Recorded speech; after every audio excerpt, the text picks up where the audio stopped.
What's going on, everyone? Welcome back to the show. So I have a couple of things that I want to talk about today. We want to talk about the bill that just passed the House, so it's now going to go over to the Senate, so we're going to discuss that. I also have some questions for you guys because I love asking you guys questions and have you comment down below. So I have about 4 different questions that we're going to talk about, and then I do want to answer a question. So I had a viewer ask me a question, so I'm going to address that. So that's what we're going to talk about today. But first off, on this channel, we talk about news that matters. If that sounds like something interesting to you, please subscribe to the channel and hit that little bell notification. That way you'll get notified anytime we put out a video. Okay, so let's talk about the first story here. So we're going to talk about the debt ceiling and funding the government. So the House, they went ahead and passed this bill.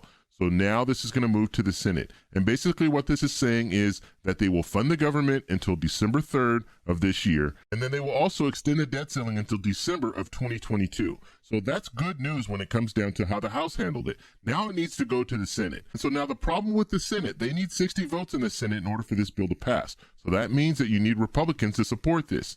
At the present time, we don't have any Republicans out there saying that they support this bill to fund the government and to extend the debt ceiling. It's pretty ridiculous, but that's what we're looking at right now. So they need 60 votes. They need 10 Republicans. If they can't get those 10 Republicans, it's not going to pass. If it doesn't pass, then now we're going to be looking at a situation where we'll have a government shutdown. And if we have a government shutdown, that means a lot of people aren't going to be getting paid. And that's a real serious situation for a lot of people who are working for the government. So that's gonna hurt our economy. So that would be a disaster for us right now. So this is something that just can't happen.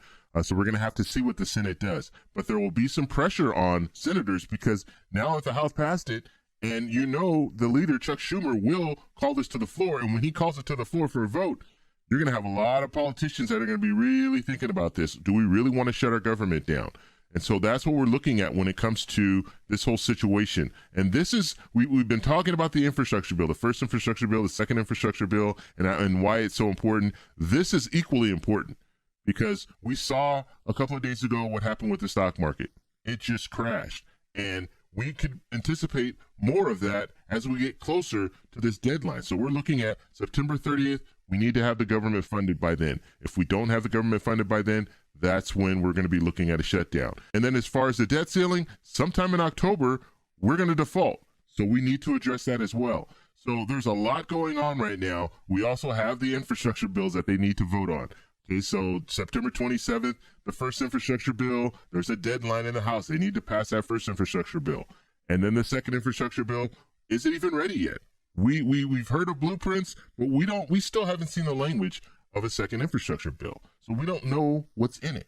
We know that 3.5 trillion is where they want to go with it. At least some politicians want to go 3.5 trillion, but some politicians don't want to go that 3.5 trillion. Some politicians like Senator Manchin want it to be about 1.5 trillion.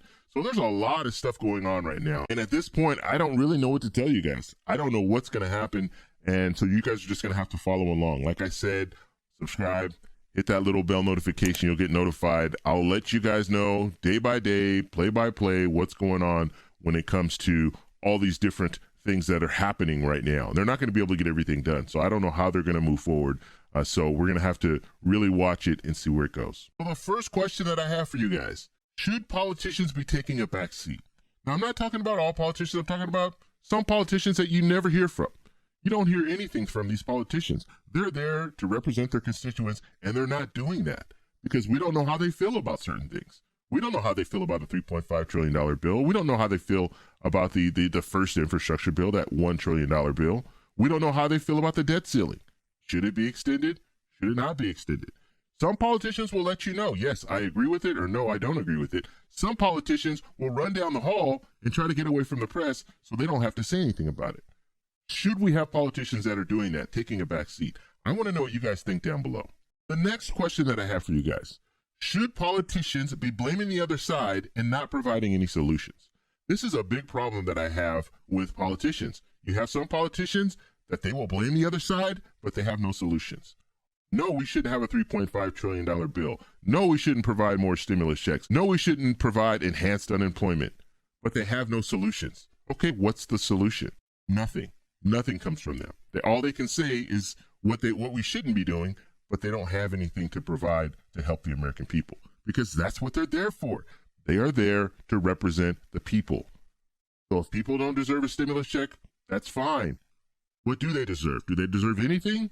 How are you going to represent them? So that's another question I have for you guys. Let me know down below. The next question that I have for you guys: should we have politicians that are willing to allow people to suffer in order to gain political favor or gain political advantage? Should we have that? Because that's what we have right now. Both sides. Okay, I'm not just talking about Republicans, I'm talking about Democrats as well. When it comes down to these different situations, like government shutdowns, extending the debt ceiling, they purposely don't want to move on these things because they know it will hurt the economy, and that way they can blame the person in charge. They can blame the president. And if that president is a Democrat, you're going to have Republicans that are going to try to do that.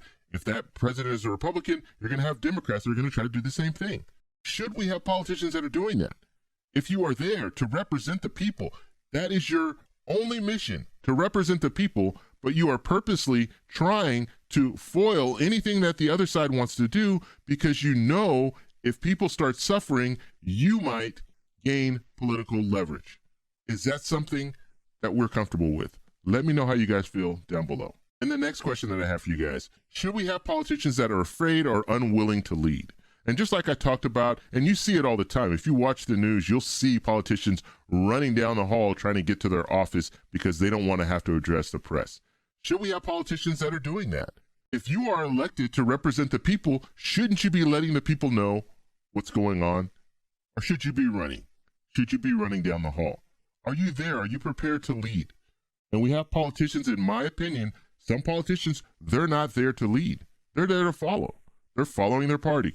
Whether it be a Democrat or Republican, they're following their party. If their party wants to go a certain way, that's what they want to do. It doesn't matter what their constituents want. It only matters what the party wants. Should we have politicians that are doing that? Let me know what your comments are down below.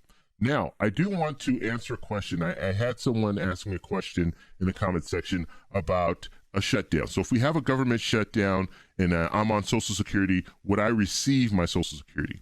The answer is, and I'm talking about Social Security, SSI, SSDI, veterans beneficiaries, railroad retirement. Yes, you guys would still receive your monthly benefits. Okay, so that will not go away. That's mandatory spending. So even during a government shutdown, you're still going to receive that. So I just wanted to address that question. Now, there might be some slowdowns because not everyone, like if we're in a government shutdown, not everyone working for the Social Security Administration will be working. Okay, you'll have some people working, but it'll be a skeleton crew. So that means that if you have emails that you're sending out to people, they might have delays on that. If you're trying to call and contact someone, you might not be able to do that. So just be aware of that when it comes to the way things work in a government shutdown. Now, also, I just wanted to throw this out there. And I know that you guys will love this, but when it comes to a government shutdown, guess who else gets paid? Politicians. Politicians will get paid during a government shutdown. So they're not really in fear of not getting their paycheck if we have a government shutdown, which is pretty tragic. And you've had some politicians go against this and say, look, we should not be receiving a paycheck if we're in a government shutdown, and we create the government shutdown. So we'll have to see if we do have a government shutdown in a couple of weeks. We'll have to see if these politicians are willing to say, you know what, I'm forgoing my paycheck, or we're going to donate our proceeds to charities or what have you. We'll have to see if they want to move that far when it comes to this whole government shutdown. But you do have government officials. They still will get paid. But some people working for the government, if it's not mandatory spending, they're not going to get paid. They're going to be furloughed. So government officials, politicians, yes, they still get paid during a government shutdown. So let me know if you guys have any questions. Let me know down below and answer those questions. Those questions that I pose, put them in the comment section so we can all take a look. If you guys like this video, please give me a thumbs up. Please subscribe for more.